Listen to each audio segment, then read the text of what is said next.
آج ماہ رمضان کے 11ویں روزے جمعہ مبارک کے دن ایک ایسی تسبیح کا خاص وظیفہ لے کر آپ کے حوالے کروں گا۔ کہتے ہیں جو رمضان کے 11ویں روزے جمعہ کے دن ایک تسبیح پڑھتا ہے، اس کے پورے سال کے دن پھٹ جاتے ہیں، پورے سال کے رزق اور دولت کا انتظام ہو جاتا ہے۔ صرف ایک تسبیح پڑھتا ہے، اس کے پورے سال کے دن پھٹ جاتے ہیں، پورے سال کے رزق اور دولت کا انتظام ہو جاتا ہے، پورے سال کی خوشیاں سمیٹ لیتا ہے۔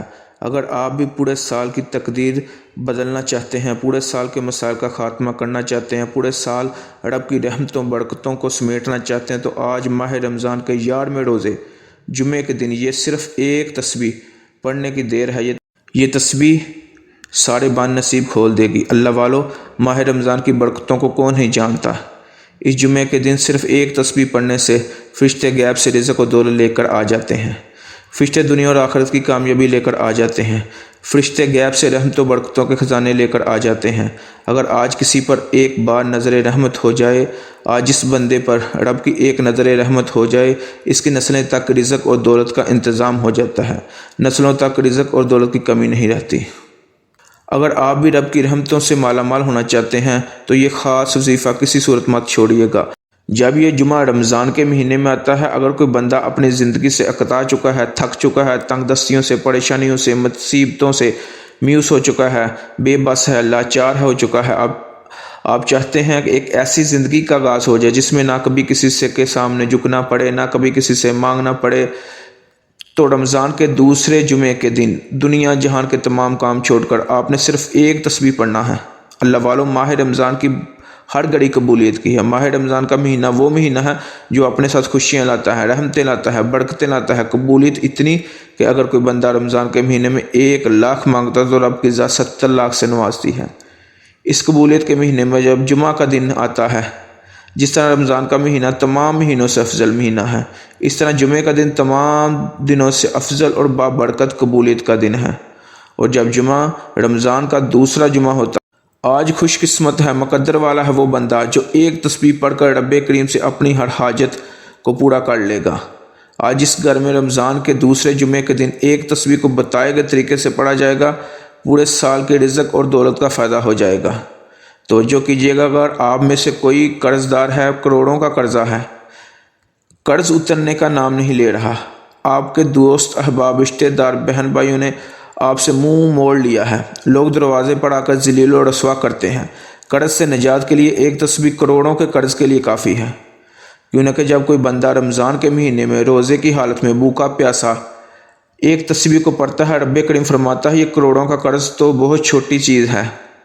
اے میرے بندے، تم مانگ کیا مانگتا ہے، تیرا رب تم سے راضی ہے۔ اگر آپ چاہتے ہیں رب کی ذات آپ سے راضی ہو جائے، غیب سے فرشتے رزق دولت کے خزانے لے کر آ جائیں، ہر مشکل پریشانی کا خاتمہ ہو جائے، آزمائشیں ختم ہو جائیں، رکاوٹیں ہٹ جائیں، بندشیں ٹوٹ جائیں، تو آج صرف ایک بار یہ تسبیح بتائے گئے طریقے سے پڑھ لیجئے گا۔ اس طرح اگر آپ بے روزگار ہیں، روزگار کے لیے پڑھ لیں، نوکری نہیں ہے، نوکری کے لیے پڑھ لیں، کاروبار کئی سالوں سے نہ چل رہا ہو تو آپ کاروبار میں کامیابی کے لیے پڑھ لیں۔ جس مقصد کے لیے بھی آپ پڑھنا چاہتے ہیں، آپ بے روزگار ہیں، روزگار کے لیے پڑھ لیں، وہ نوکری، وہ روزگار، وہ کاروبار جو کئی سالوں سے نہ چل رہا ہو، آپ جس مقصد کے لیے، جس پیسے کے لیے در در کی ٹھوکریں کھا رہے ہیں، آج اس ایک تسبیح پڑھنے کی دیر ہے۔ رمضان کی عظمت برکت کا صدقہ وہ ہر نوکری، ہر مقصد، ہر کامیابی خود چل کر آپ کے پاس آئے گی انشاءاللہ۔ ایک وہ وقت ہے جب بندہ بے بس، لاچار، مجبور ہو کر رب کریم سے مانگتا ہے۔ اللہ والوں، ماہ رمضان کا مہینہ وہ مہینہ ہے جب رب کی ذات فرماتی ہے اے میرے بندے، تو مانگ کیا مانگتا ہے، میں تیری ہر حاجت کو پورا کرتا ہوں۔ وہ رب جب دیتا ہے نہ شکلیں دیکھتا ہے، نہ مال دیکھتا ہے۔ آپ چاہیں دنیا کے کسی بھی کونے سے ہوں، آپ انڈیا سے ہیں، پاکستان سے ہیں، سعودی عربیہ سے ہیں، دبئی سے ہیں، مسقط سے ہیں، عمان سے ہیں، جاپان سے ہیں، دنیا کے کسی بھی کونے سے آپ کا تعلق ہے، جب آپ کے ملک میں رمضان کا دوسرا جمعہ آ جائے، آپ نے صرف ایک تسبیح کو بتائے گئے طریقے سے پڑھنا ہے۔ آپ چاہیں فجر کے بعد پڑھ لیں، مغرب کے بعد پڑھ لیں، افطاری کے دسترخوان پہ بیٹھ کے پڑھ لیں، عشاء کے بعد پڑھ لیں، تراویح کے بعد پڑھ لیں، لیکن ماہ رمضان کے دوسرے جمعے کا یہ خاص عمل کسی صورت مت چھوڑیے گا۔ اگر آپ کھلی آنکھوں سے رب کی کمالات کو، معجزات کو دیکھنا چاہتے ہیں تو رمضان کے دوسرے جمعے کے دن ایک تسبیح پڑھنے والا رب کریم سے ہاتھ پھیلا کر جو بھی مانگتا ہے، رب کی ذات انشاءاللہ مسلح چھوڑنے سے پہلے ہر حاجت کو پورا کرتی ہے۔ اور اگر کوئی بندہ صرف ایک تسبیح پڑھ کر پورے سال کے رزق دولت کو سمیٹنا چاہتا ہے، پورے سال کی رحمتوں برکتوں سے مالا مال ہونا چاہتا ہے، پورے سال کی خوشیوں کو، پورے سال کے ہر مقصد میں کامیابی چاہتا ہے، آپ چاہتے ہیں کہ پورا سال آپ جس طرف قدم بڑھائیں کامیابی آپ کا مقدر ہو جائے، جس چیز پر ہاتھ ڈالیں وہ سونا ہو جائے، وہ جو کئی سالوں سے نہ مل سکا آج صرف ایک تسبیح پڑھنے سے مل جائے گا انشاءاللہ۔ اکابرین فرماتے ہیں کہ رمضان کے دوسرے جمعے کے دن اس تسبیح کو پڑھنے والا رب کریم سے پہاڑ جتنا سونا بھی مانگتا ہے تو رب کی ذات دینے پر قادر ہے۔ وہ رب جس کی مرضی کے بغیر ایک پتا بھی نہیں ہل سکتا۔ اللہ کے دوست، اللہ کے ولی اکابرین فرماتے ہیں کہ یہ ایک تسبیح لازمی پڑھ لینا، جس مقصد کے لیے چاہتے ہیں پڑھ لیجئے گا۔ اللہ والو، یہ بے حد آزمودہ اور مستند عمل ہے جس سے کروڑوں لوگ فائدہ اٹھا چکے ہیں۔ جس نے جس مقصد کے لیے پڑھا رب کریم نے پورے سال کی خوشیوں سے مالا مال فرما دیا۔ ایک نہیں، دو نہیں، تین نہیں، یہ مہینہ گھنٹوں کی بات نہیں ہو رہی، یہاں بات پورے سال کی ہو رہی ہے۔ وقت کی نزاکت کو مد نظر رکھتے ہوئے آج کے وظیفے کی طرف چلتے ہیں۔ یہ عمل لازمی کر لیجئے گا، یہ وقت پتہ نہیں اگلے رمضان ہمیں نصیب ہو یا نہ ہو، تو اس لیے رمضان کے دوسرے جمعے کے دن ایک تسبیح لازمی پڑھیے گا۔ آئیے عمل کی طرف چلتے ہیں۔ ایک بار درود پاک ثواب کی نیت سے پڑھ لیں۔ اللہم صلی علی محمد وعلی آل محمد کما صلیت علی ابراہیم وعلی آل ابراہیم انک حمید مجید۔ اللہم بارک علی محمد وعلی آل محمد کما بارکت علی ابراہیم وعلی آل ابراہیم انک حمید مجید۔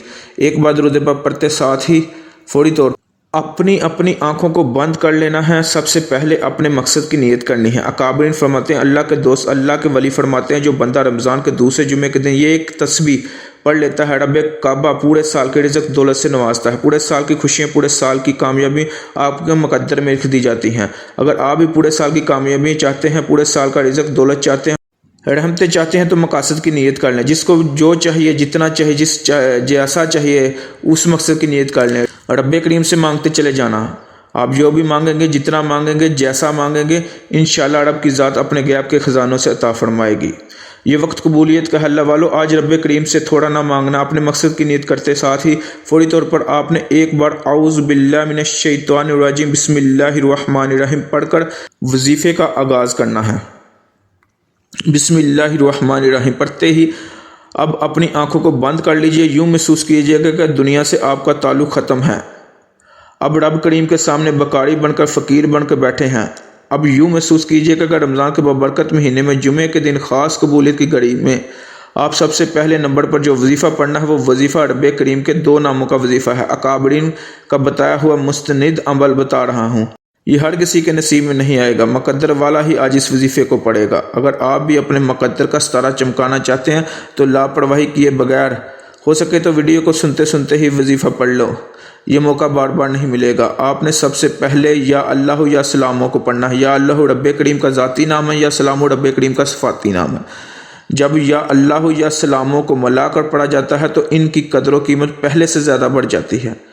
آپ نے یا اللہ یا سلاموں، یا اللہ یا سلاموں، یا اللہ یا سلاموں کو ہاتھ کی انگلیوں پر پڑھ لیں، تسبیح کے دانوں پر پڑھ لیں، صرف اور صرف 11 بار پڑھنا ہے۔ یا سلاموں کا مطلب ہے کہ سلامتی دینے والا۔ اگر آپ پورے سال کے لیے ہر کام کی سلامتی چاہتے ہیں، ہر مقصد کی حفاظت چاہتے ہیں، یعنی کہ اپنی اولاد کا کاروبار، اپنی ہر کامیابی کو نظر بد، حسد، جادو، جنات سے رب کی حفاظت میں، رب کی سلامتی میں دینا چاہتے ہیں تو آج یا سلاموں یا اللہ کا یہ خاص وظیفہ پڑھ لیجئے گا۔ دوسرے نمبر پر جو آپ نے وظیفہ پڑھنا ہے وہ ہے لا الہ الا اللہ محمد رسول اللہ کی ایک تسبیح پڑھنی ہے۔ توجہ کیجیے گا، لا الہ الا اللہ محمد رسول اللہ یعنی کہ پہلے کلمے کی ایک تسبیح پڑھنی ہے۔ جب کوئی بندہ لا الہ الا اللہ محمد رسول اللہ کی تسبیح پڑھتا ہے، جب کسی خاص وظیفے کو کسی خاص دن میں پڑھا جاتا ہے تو اس کی قدر و قیمت اور زیادہ بڑھ جاتی ہے۔ آج جو بندہ کہتا ہے میرے گھر کے حالات بدلنے کا نام نہیں لیتے، کامیابیاں آپ کے ہاتھ سے نکل جاتی ہیں۔ آج تمام بگڑے کام سنور جائیں گے، آج تمام پریشانی انشاءاللہ غیب سے ختم ہو جائیں گی۔ اب جس طرف قدم بڑھائیں گے کامیابی آپ کا مقدر ہوگی۔ پہلا وظیفہ رب کو منانے کا وظیفہ، دوسرا وظیفہ لا الہ الا اللہ محمد رسول اللہ، رب کریم سے اپنی ہر بات منوانے کا وظیفہ۔ اب تیسرا وظیفہ فوری انشاءاللہ آپ کی ہر حاجت پوری ہو جائے گی۔ آپ نے یا مسبب الاسباب کو پڑھنا ہے۔ یا مسبب الاسباب اکابرین فرماتے ہیں جب بھی مانگو مسبب الاسباب سے مانگو، اور مسبب الاسباب کون ہے؟ رب کی ذات ہے۔ ہم پر آج تباہیوں کی سب سے بڑی وجہ، ہم پر جب مشکلات وقت آتا ہے ہم دنیا والوں سے مانگتے ہیں۔ رب فرماتا ہے وہ بندہ تو خود میرا محتاج ہے تو اس سے مانگتا ہے، رب کی ذات ناراض ہو جاتی ہے۔ آج ماہ رمضان دوسرے جمعے کے دن مسبب الاسباب سے مانگو، رب کی ذات سے مانگو۔ آپ نے تیسرے نمبر پر یا مسبب الاسباب پڑھنا ہے۔ جب کوئی بندہ یا مسبب الاسباب پڑھتا ہے تو رب کی ذات غیب سے ایسے اسباب پیدا کرتی ہے کہ غیب سے ایسے رستے بناتی ہے کہ بندے کو خود بھی سمجھ نہیں آتی کہ ہو کیا رہا ہے۔ آپ نے یا مسبب الاسباب کو 11 بار پڑھنا ہے، آپ کے ہر بگڑے کام سمر جائیں گے۔ اپنے یا مسبب الاسباب کو ہاتھ کی انگلیوں پر پڑھ لیں یا تسبیح کے دانوں پر پڑھ لیں۔ ایک بات یاد رکھنی ہے کہ جب آپ عمل کر رہے ہوں نہ ہی آپ سے کوئی بات کرے اور نہ ہی آپ نے کسی سے بات کرنی ہے عمل کے دوران۔ اللہ پاک ہماری تمام حاجت قبول فرمائے، آمین ثم آمین۔ دعاؤں میں یاد رکھیے جتنے بھی مسلمان بیمار ہیں اللہ تعالیٰ ان کو صحت یابی عطا فرمائے، جو بے روزگار ہیں ان کو رزق حلال عطا فرمائے، جو تنگ دست ہیں ان کی تنگ دستی کو دور فرمائے، بے اولادوں کو اولاد سہل عطا فرمائے، آمین ثم آمین۔ ثواب کی نیت سے اس ویڈیو کو لازمی شیئر کریں، ہو سکتا ہے آپ کے ایک شیئر سے کسی کی زندگی میں خوشی آ جائے۔